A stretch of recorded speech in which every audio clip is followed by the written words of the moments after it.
you never forget your first. So the first prank I ever played was as an adult. It just so happens that my dad got me a job at Crown Coach school buses. You know, the ones with the round dome that look like it's been around since the 50s, even though they're just made in the 90s. And I started off as a press brake operator, grinding, blah, blah, blah, blah. And I got lucky enough to be a parts and service expediter.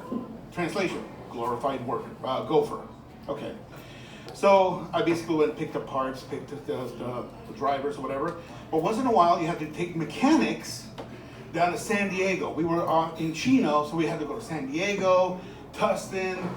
One time we went to San Francisco and back, driving in a van, whatever.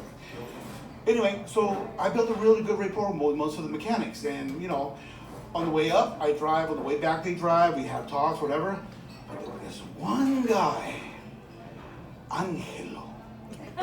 And that's the way he pronounced his name. Okay, Argentinian, Angelo. Okay, whatever. So he saw me as a 19-year-old, right out of high school kind of kid, so he was going to give me his advice.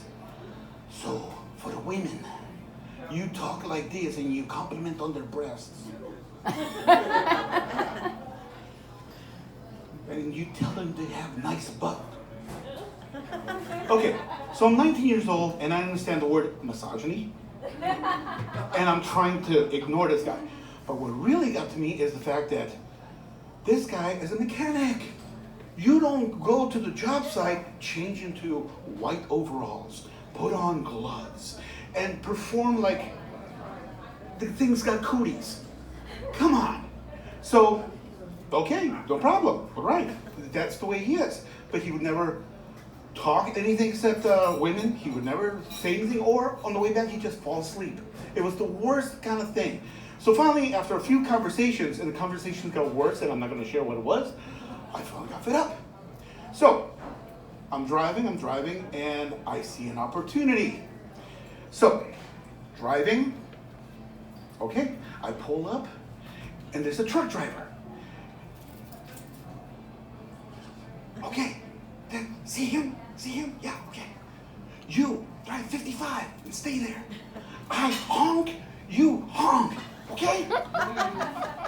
One condition. What? I see him. No. Okay, so I drove back. So he stayed at 55 miles an hour. I about a quarter mile, I stayed back, and I sped up the van. 50, 51, 52. Once we got maybe about 400 feet or whatever, he's like, oh my God. He's staring at the front windshield of a towed Freightliner, a semi. And also I'm just like, until I smell something. Okay. So my part of the deal, I came up to the guy, and the guy's like, laughing his butt off. It was awesome. And we have to pull off on the freeway. He gets out of the van, goes to the back, grabs those white overalls, and disappears into the bushes. He comes back holding a wallet, his keys, wearing a pair of shoes and their overalls. Nothing else. I guess basically, I scared the poop out of him. Literally. Okay, that was awesome. So ever since that day, I learned that even though I was 19, I could stand up for myself, one way or another, and basically get somebody who's being misogynistic, an idiot, to stop. And boy, after that, he started driving. He wouldn't let me drive.